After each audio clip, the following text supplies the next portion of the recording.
नमस्कार। आपका आज के वीडियो में एक बार फिर से स्वागत है। हमारी जन्म कुंडली के बारे में जितने भी फैक्ट्स हम डिस्कवर कर लें, लेकिन सवाल उन तथ्यों को जानने का नहीं है, बल्कि उन तथ्यों से लाभ उठाने का है।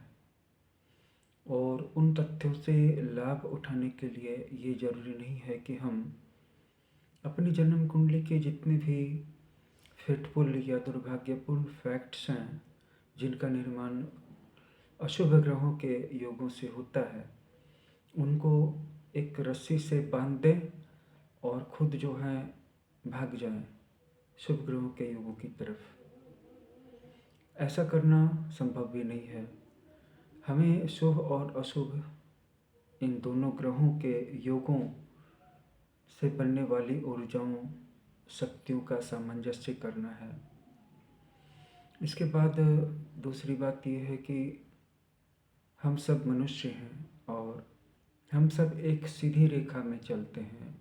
जैसे सारे प्लैनेट्स स्टेशनरी होते हैं या रेट्रोग्रेड होते हैं, कोई डायरेक्ट चलता है और कोई कभी कभी वक्री हो जाता है। ऐसे भी मनुष्य सीधा चलता है, लेकिन कभी कभी सीधा चलना उसके लिए घातक हो जाता है, डेंजरस हो जाता है, हार्मफुल हो जाता है। तो कभी कभी रेट्रोग्रेड चलने लगता है। स्थिर रहने का तो कोई सवाल ही नहीं है। इस ब्रह्मांड में कोई भी वस्तु, कोई भी सत्ता, कोई भी मनुष्य, कोई भी बीइंग स्थिर नहीं रह सकती। या तो उसको आगे बढ़ना है या उसको पीछे, कभी कभी पीछे हटना ज़रूरी होता है।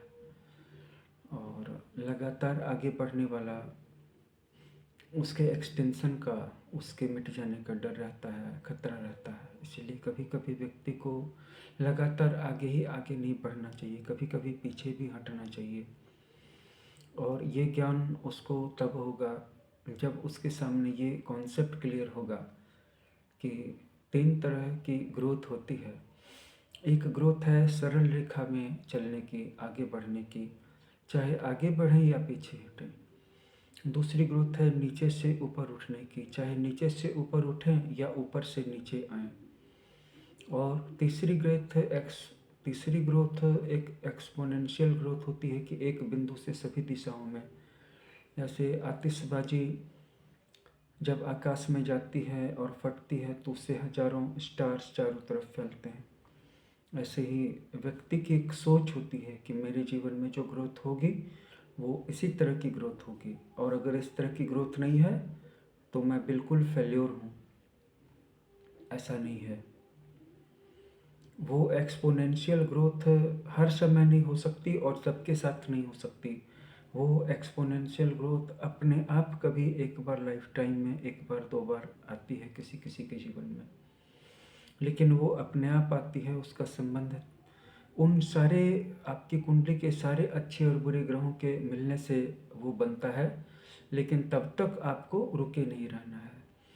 इसीलिए मैंने पहले भी कहा है कि जब जीवन में कुछ वर्थवाइल ग्रोथ होते ना दिखे तो एटलीस्ट चलते रहिए, एटलीस्ट कुछ न कुछ काम करते रहिए।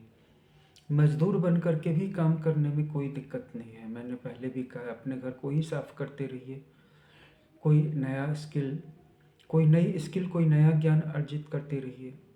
या तो अर्न करना है या लर्न करना है। आपको बस रुकना नहीं है और आपको बस उदास नहीं होना है, सैड नहीं होना है। क्योंकि अगर आप सैड हो जाते हैं अपनी लाइफ के बिटर एक्सपीरियंसेस से, सैड एक्सपीरियंसेस आपको सैड कर देते हैं, तो आप उसी साइकिल को ऑटोमेटिक रिपीट करते हैं। क्योंकि आपका सबकॉन्शियस माइंड, आपका चेतन मन बहुत पावरफुल होता है।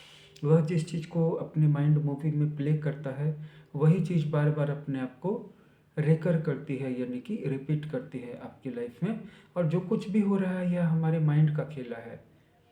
इसमें बहुत कुछ ग्रहों का योगदान नहीं है, इसमें हमारे अपने मन की भी चालाकियाँ हैं। हम जो भी देख रहे हैं, सुख या दुख, इन सबको लेसन्स के नाम पे ले रहे हैं। हम एक गलती करते हैं, फिर उसका फल हमें मिलता है, फिर हम कहते हैं कि हमारे अपने माइंड ने इस एक्सपीरियंस को अर्न किया ताकि हमें ये सबक मिल सके।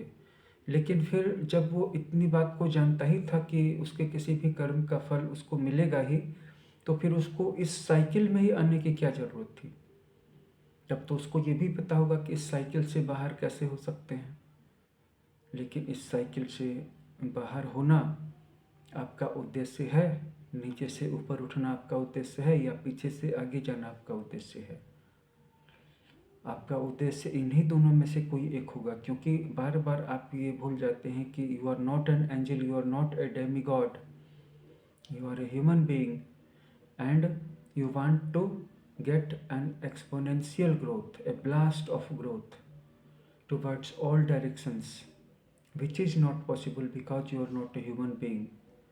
और जब हमारी इमेज, हमारी इम्प्रेशन ऐसी रहती है कि ग्रोथ हो तो ऐसी हो कि एक दिशा में, एक बिंदु पे फटे और बिग बैंग की तरह चारों दिशाओं में फैल जाए, वहाँ पे गलती होती है, गलत एक्सपेक्टेशंस होती हैं। हमें या तो पीछे से आगे जाना है, समटाइम्स आगे से पीछे भी होना है, या ऊपर से नीचे, नीचे से ऊपर।